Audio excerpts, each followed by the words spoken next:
বজ্রবিদ্যুৎ সহ বৃষ্টিপাতের সম্ভাবনা, সাথে দমকা ঝোড়ো হাওয়া, কোথাও কোথাও কালবৈশাখীর সম্ভাবনা থাকছে।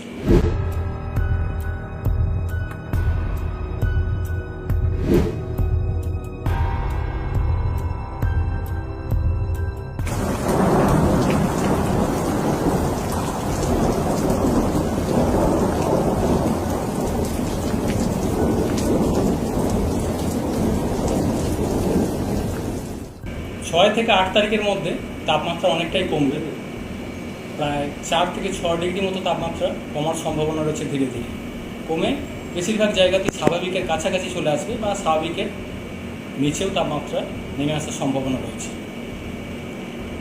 বৃষ্টিপাতের সম্ভাবনা 5 তারিখে মেনলি লোকালাইজড 2-1 জায়গায় সম্ভাবনা রয়েছে।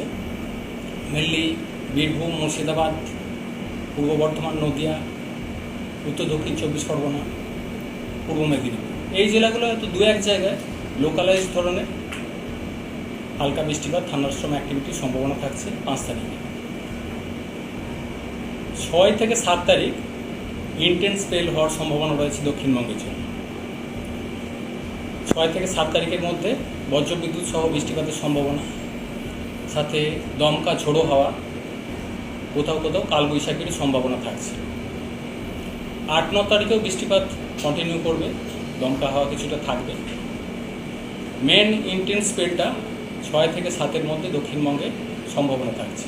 মেনলি 6 থেকে 7 তারিখের মধ্যে ইন্টেন্স স্পেল থাকার সম্ভাবনা রয়েছে, বজ্রবিদ্যুৎ সহ বৃষ্টিপাত, সাথে দমকা ঝোড়ো হাওয়া থাকার সম্ভাবনা। 8-9 তারিখেও বৃষ্টিপাত কন্টিনিউ করবে কলকাতা পার্শ্ববর্তী অঞ্চলে। আর 6 তারিখ নাগাদ 2-1 জায়গায় লোকালাইজড ভারী বৃষ্টির সম্ভাবনা থাকছে, মেনলি বীরভূম, মুর্শিদাবাদ, নদিয়া, এই জেলাগুলো লোকালাইজ ধরনের 2-1 জায়গায় হয়তো ভারীও থাকতে পারে বৃষ্টিপাত।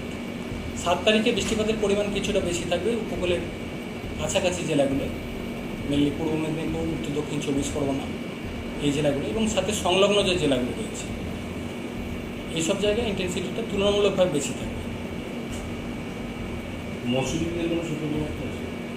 মৎস্যজীবীদের জন্য 6 থেকে 8 তারিখ সমুদ্রে যেতে নিষেধ করা হয়েছে। দমকা হাওয়া থাকার সম্ভাবনা রয়েছে সমুদ্রে অনেকটাই, সেই কারণে মৎস্যজীবীদের 6 থেকে 8 তারিখ পর্যন্ত সমুদ্রে যেতে নিষেধ করা হয়েছে।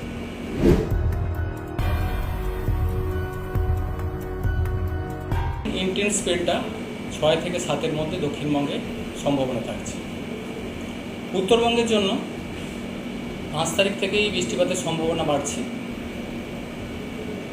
মেনলি জলপাইগুড়ি, কোচবিহার, আলিপুরদুয়ার, এই সাইডটায় 5 তারিখে ইন্টেন্সিটি কিছুটা বেশি থাকার সম্ভাবনা, দমকা হাওয়া থাকার সম্ভাবনা রয়েছে 50 থেকে 60 কিলোমিটার প্রতি ঘন্টায় 2-1 জায়গায়।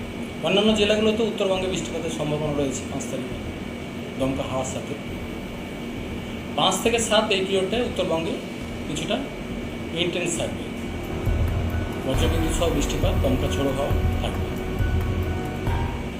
তারপরেও বৃষ্টিপাত কয়েকদিন কন্টিনিউ করবে উত্তরবঙ্গের জেলাগুলির জন্য। তাপমাত্রা উত্তরবঙ্গেও বর্তমানে যেটা চলছে, মালদা, নর্থ সাউথ দিনাজপুর, এই সাইডটা কিছুটা বেশি রয়েছে। 2-1 জায়গায় তাপপ্রবাহ চলছিল। তো আগামী 3-4 দিনে উত্তরবঙ্গের জেলাগুলির জন্য তাপমাত্রা প্রায় যেসব জায়গায় বেশি আছে 4 থেকে 6 ডিগ্রির মতো কমার সম্ভাবনা রয়েছে। উত্তরের জেলাগুলোয় তাপমাত্রা অতটা বাড়েনি, ওখানে তুলনামূলকভাবে